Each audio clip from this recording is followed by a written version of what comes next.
Hi friends, இப்போ நம்ம மகாநதி பார்க்க போகிறோம். மகாநதியில் வந்துட்டு நம்ம விஜய் இருக்காரு.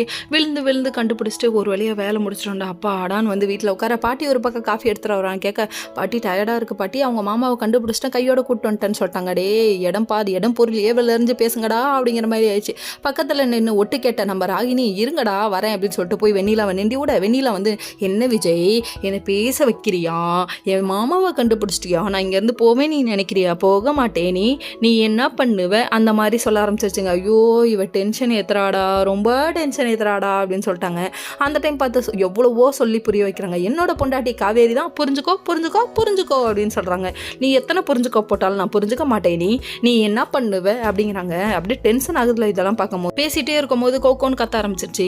அவர் ஒரே வார்த்தையாக சொல்லிட்டாருங்க, புரிஞ்சுக்கோ தெரிஞ்சுக்கோ விலகிக்கோன்னு எத்தனையோ போட்டாரு. நீ எத்தனை கோக்கோ போட்டாலும் நான் கண்டுக்க மாட்டேன்னு சொல்லிட்டாங்க. சரி இங்கே ஏன் டைம் வேஸ்ட் பண்ணணும்னு சொல்லிட்டு நம்ம ராகினி ஒரு பக்கம் அவங்க அப்பாவை நிண்டி விட, அவங்க அப்பா போயிட்டு அதாவது வெண்ணிலாவோட மாமாட்ட பேசிட்டு இருக்காங்க. பேசிட்டு இருக்க டைமில் விஜய் வந்தார், இதெல்லாம் சொன்னாருன்னு சொல்ல அப்படி இல்லை இப்படி இல்லை இப்படி தான்றாரு. டே அப்பா சாமி முடியலடா அப்படிங்கிற மாதிரி இவரு ஒரு திருச்சி ஒரு கதையை சொல்ல, விஜய்க்கும் நம்ம வெண்ணிலாவுக்கும் கல்யாணம் ஆயிடுச்சுன்னு ஒரு பிட்டையே போட்டாருன்னா பார்த்துக்கோங்க.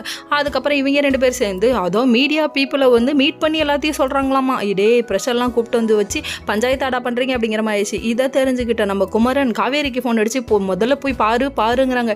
என்னதான்டா சொல்ல வரீங்க, இந்த நியூஸை வந்துட்டு விஜய்க்கும் லேட்டாக தாங்க தெரிய ஆரம்பிக்குதுங்க. பாரு பேட்டி கொடுத்துருக்கா, எப்படி பேட்டி கொடுத்துருக்கா பாருன்னு சொல்கிறாங்க. விஜய்க்கு செம்ம காண்டாயிடுச்சு. ஏன்டா இப்படி பண்ணுறாளே, ஒரு மோதிரத்தை வச்சுக்கிட்டு நீ ஆட்டுற ஆட்டு தாங்க முடியல. என்ன அது 1 கிராம் மோதிரமா இருக்குமா, அந்த சுண்டு விரலை பிடிச்சி கட் பண்ணி எடுத்துட்டு வாங்கடா, அந்த தங்கத்துக்கிட்ட அந்த தங்கத்தை தூக்கிட்டு வாங்கடா அப்படிங்கிற மாதிரி ஆயிடுச்சு. சரி விடுங்க, என்னதான் சொன்னாலும் இந்த பொண்ணுக்கு மரமண்டையில் ஏற போகிறதில்ல. இதுக்கப்புறம் காவேரி தான் முடிவெடுக்கணும். Okay friends, next video